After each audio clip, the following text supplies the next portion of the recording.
Hey everyone, welcome back to the Rare Earth Ceramics YouTube channel.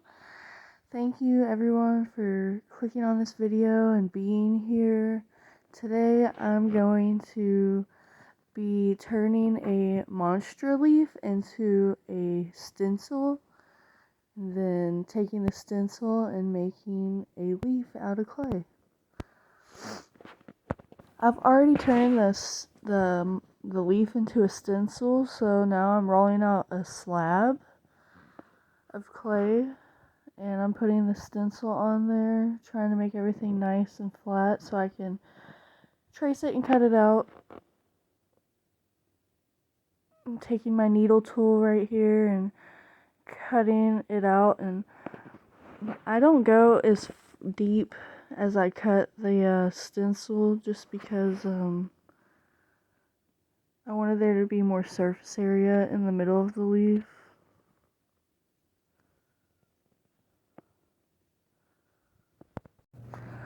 Once I'm done cutting it out, I just peel the stencil off and remove the excess clay.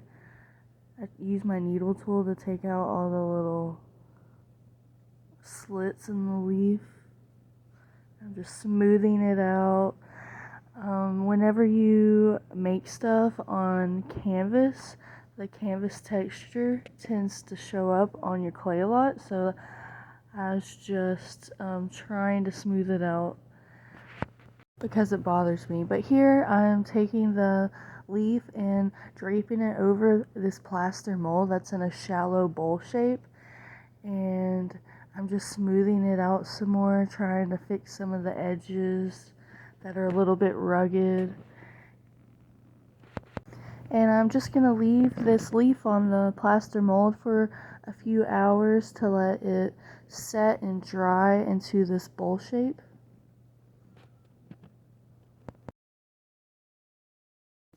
Now this is the next day. As you can see, the leaf has dried up a bit and kept the shape of the plaster mold. Now I'm just cleaning it up a bit, and I'm about to start carving it with a ball tool. I'm still being careful because it can easily break or crack while I'm carving and putting a little bit of pressure on it. But I think using a ball tool is probably my favorite thing to carve with. It's just what I've found the easiest. And I'm taking a paintbrush and kind of brushing away all the little scrap pieces. And I'm going back over it, trying to dig just a little bit deeper.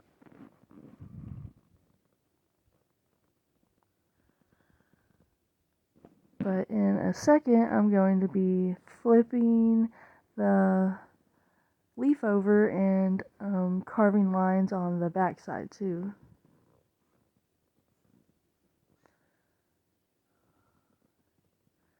So as you can see, that's what I'm doing, just flipping it over and carving on it, but trying to not put too much pressure so it doesn't break.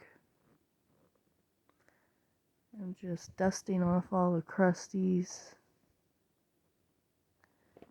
And as I'm making this video right now, I have not fired this piece yet, bisque fire or glaze fire, but I will definitely keep you guys updated and post a picture of the final results when I'm done.